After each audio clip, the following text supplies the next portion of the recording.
Hello दोस्तों, return of कहानी पेश करते हैं आज की नई कहानी जिसकी लेखिका हैं आयुषी शर्मा। तो चलिए शुरू करते हैं। आदर्श। 4 महीने की छुट्टी? प्रज्ञा, तुम पागल हो गई हो क्या? शांतनु के बोर्ड्स के पेपर हैं इस साल, उसे तुम्हारी ज़रूरत है और वो मेरी सगी भांजियां हैं। मैं उनके लिए कोई गलत फैसला लूँगा क्या? प्रज्ञा। एग्ज़ाम छुड़ाकर पूरा साल बर्बाद कर देना सही फैसला है? आदर्श। बच्चियाँ अपनी माँ के गम से उबरेंगी तभी तो पढ़ाई पर ध्यान दे पाएंगी। इस घर में उन्हें सिर्फ अपनी माँ की यादें तड़पाएंगी। उन्हें अपने साथ कानपुर ले चलते हैं। नई क्लास के एडमिशन में सिर्फ 4-5 महीने बाकी हैं। वो ये क्लास दोबारा पढ़ लेंगी, वहीं मिंकी के स्कूल में एडमिशन करा देंगे। प्रज्ञा। आदर्श, अनुषा के 12वीं के बोर्ड्स हैं, ये उसके फ्यूचर का सवाल है। आज सुगंधा दीदी जिंदा होती तो क्या वो अनुषा का साल बर्बाद होने देती? आदर्श। तो इस चक्कर में तुम शांतनु का साल बर्बाद कर दोगी। और मिंकी, वो 12 साल की बच्ची कैसे रहेगी तुम्हारे बिना? और माँ, उनकी देखरेख कौन करेगा? और मुझे तो समझ नहीं आ रहा कि तुम्हें बच्चों पर इतना प्यार क्यों आ रहा है। वैसे तो तुम्हारी सुगंधा से कभी नहीं बनी। मैं मिलने जाऊँ, सहारा दूँ, बच्चियों पे प्यार लुटाऊँ तो तुम्हें हमेशा दिक्कत रहती थी। जब जब वो मायके आईं तुम्हारी वजह से रो रो कर ही लौटी, और आज अचानक उसके गुजरने के बाद तुम्हें इतना मोह जाग रहा है। प्रज्ञा। सुगंधा दीदी और मेरा झगड़ा हमारे बीच की बात थी, ना कभी मैंने तुम्हें इस झगड़े में घसीटा, ना उन्होंने। तो तुम्हें क्या लेना देना इन सब से? बात तो ऐसे करते हो जैसे सच में तुम न जाने क्या क्या करना चाहते थे उनके लिए, पर कर नहीं पाए। और क्यों ना रोकती? जीजाजी जाते जाते उनके लिए ज़मीन जायदाद छोड़ कर गए थे, और उसी एक्सीडेंट ने हमें कहीं का नहीं छोड़ा था। तुम्हें पूरे 2 साल बेड पर रखा। किस मुश्किल से नौकरी की मैंने, बच्चों को पाला, तुम्हें संभाला, घर संभाला। इससे ज़्यादा कर पाने की हैसियत नहीं थी मेरी। आदर्श। ये कमाने का रौब मत झाड़ो मुझ पर प्रज्ञा। अब कमाता हूँ ना, हाँ जानता हूँ कि तुमसे कम, पर ये उधार भी चुका दूँगा। तभी प्रज्ञा की नज़र दरवाजे के पीछे दुबक कर खड़ी ईशा पर पड़ी। 8 साल की छोटी ईशा अपने मामा मामी को झगड़ता देखकर सहम सी गई। इससे पहले प्रज्ञा कुछ कह पाती, ईशा दौड़कर अपनी बड़ी बहनों के पास जा पहुंची। प्रज्ञा गुस्से से कुछ कहते कहते चुप होकर थोड़ा नरम पड़ते हुए, आदर्श, ये वक्त लड़ने का नहीं है, और ना ही ये मेरा और तुम्हारे बीच की कोई रेस है।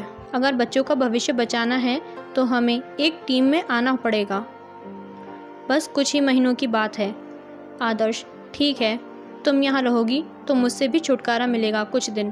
प्रज्ञा हैरानी से आदर्श की ओर देखती रही। हल्की हल्की रोशनी में आदर्श के माथे के बल उसे अपने और आदर्श के रिश्तों की दरारों जैसे मालूम पड़ रहे थे।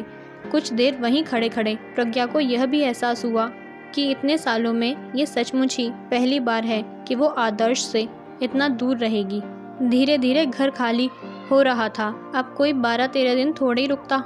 2-3 दिन में ही सब अपने घर, अपनी ज़िंदगी में रमने लगे थे। प्रज्ञा और आदर्श के अलावा अब घर में बस बच्चियों के चाचा चाची बचे थे। ईशा तो अभी छोटी थी, रिश्तों के मायने नहीं समझती थी, लेकिन अनुषा और दृष्टि के मन में हर रिश्तेदार के लिए कड़वाहट भरी थी। अपनी चाची से तो उन तीनों को कभी प्यार नहीं मिला। चाची के 2 बेटे हैं, जिनका होना इस समाज में 3 लड़कियों की माँ पर भारी पड़ता है। लिहाजा सुगंधा अपने ससुराल से किसी सूखी डाल की तरह टूटकर अलग हो चुकी थी। पर इस बार चाचा चाची जाने की किसी जल्दी में न थे। हो सकता है उनका भी हृदय परिवर्तन हो चुका हो, या बच्चों पर दया और प्यार उमड़ा हो। खैर, प्रज्ञा को यह सब सोचने का हक कहाँ था। वो खुद भी तो बच्चों को कभी अपने हिस्से का प्यार नहीं दे पाई। अक्सर उन्होंने अपनी माँ सुगंधा और अपनी मामी प्रज्ञा के बीच बस तानातानी का माहौल ही देखा। इन्हीं ख्यालों की उधेड़बुन में प्रज्ञा रात के खाने के लिए बच्चियों के चाचा चाची विनीत और वर्षा को बुलाने उनके कमरे में गई। वो दोनों शायद किसी चर्चा में व्यस्त थे। प्रज्ञा ने दरवाज़ा खटखटाना चाहा कि तभी उनकी बातें सुनकर वो कुछ देर दरवाजे के पीछे ही खड़ी रही। विनीत, सुना है प्रज्ञा और आदर्श कुछ दिन यहीं रहेंगे। वर्षा, कुछ दिन नहीं, लंबे रहेंगे, माल भी तो लंबा मिलेगा। सुगंधा भाभी के जीते जी तो कुछ मिल नहीं पाया इन्हें, अब मौका मिला है तो उस एक्सीडेंट का रोना रोकर हर्जाना वसूलने की कोशिश करेंगे। विनीत, अरे नहीं यार, कुछ भी बोलती हो तुम। पैसों का चक्कर होता तो पहले ही जंग छिड़ गई होती। कुछ और ही बात लगती है। आदर्श सगा भाई है, मैं उसका दुख समझता हूँ। वर्षा, कैसा दुख? बेटी गुजर गई, माँ का कुछ अता पता नहीं। विनीत, अरे कैसी बातें करती हो तुम, बीमार रहती हैं। आदर्श बता रहा था कि अब तो चल फिर भी नहीं पाती। वर्षा, विनीत की बातों को काटते हुए, अरे आप क्या वकील बन रहे हैं उनके? वो छोड़िए, अगर आपकी आदर्श से बात हो तो ज़रा पता करिएगा कि क्या मामला है। विनीत, क्या मामला? वर्षा, अरे इनके डिवोर्स का। प्रज्ञा अब और आगे ना सुन सकी, दरवाजे से ही वापस मुड़ गई। क्या बताएं वो सबको कि वाकई क्या मामला है। कहानी सुनने के लिए धन्यवाद। इस कहानी का अगला पार्ट सुनने के लिए हमें कमेंट में ज़रूर बताएं और कहानी अच्छी लगी हो तो लाइक कीजिए और चैनल को सब्सक्राइब करना ना भूलिएगा। धन्यवाद।